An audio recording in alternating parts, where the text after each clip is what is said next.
दशकमट्ट प्रलयवर्णनम्। एवं तावत् प्राकृतप्रक्षयान्ते ब्राह्मे कल्पे ह्यादिमे लब्धजन्मा ब्रह्मा भूयस्त्वत्त एवाप्यवेदान् सृष्टिं चक्रे पूर्वकल्पोपमानाम्। सोऽयं चतुर्युगसहस्रमिदान्यहानि तावन्मिताश्चरजनीर्बहुशो निनाया निद्रात्यसौ निलीय समं स्वसृष्टै नैमित्तिकप्रलयमाहुरदोऽस्य रात्रिम् अस्मादृशां पुनरहर्मुखकृत्य तुल्यां सृष्टिं करोत्यनुदिनं स भवत्प्रसादात् प्राग्ब्राह्मकल्पजनुषां च परायुषां तो सुप्तप्रबोधनसमास्ति तदाभिसृष्टिः पञ्चाशदब्धमधुना स्वभयोर्धरूपम् एकं परार्धमधिवृत्य हि वर्ततेऽसौ तत्रान्त्यरात्रिजनितान् कथयामि भूमन्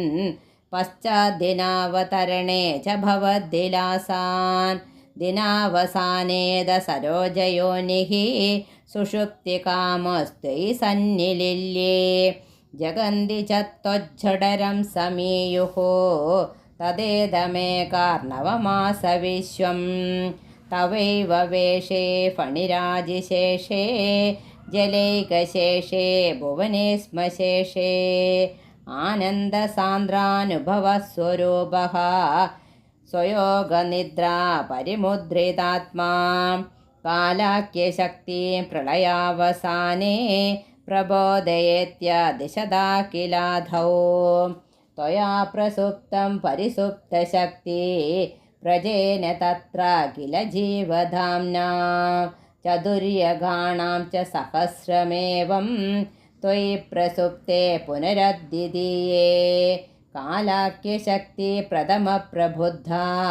प्रबोधयत्वां किल विश्वनाथा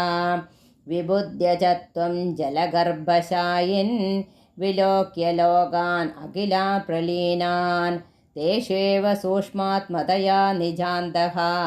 स्थितेषु विश्वेषु ददादृष्टिं ततस्त्वदीयादैनाभिरन्ध्रात् उदञ्जितं किञ्चन दिव्यपद्मं निलीननिशेषपदार्थमाला संक्षेपरूपं मुकुलायमानं तदेतदम्बोरुहकुट्मलं ते कलेबरातोयपदे प्ररूढं बहिर्निरीदं परितस्फुरद्भिः स्वधामभिर्द्वान्दमलं नृगृन्दत् संफुल्लपत्रे नितरां विचित्रे तस्मिन् भवद्धीर्यदृदे सरोजे सपद्मजन्मा विधिराविरासीत् स्वयं प्रबुद्धा किल वेदराशिः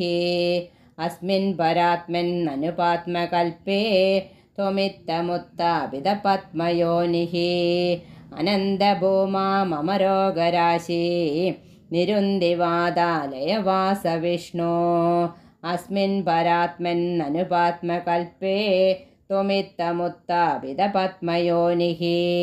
अनन्दभूमा मम रोगराशि निरुन्दिवादालयवासविष्णो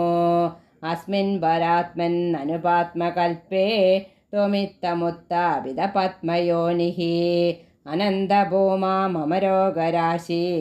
निरुन्दिवादालयवासविष्णो सर्वत्र गोविन्दनामसङ्कीर्तनं गोविन्द गोविन्द।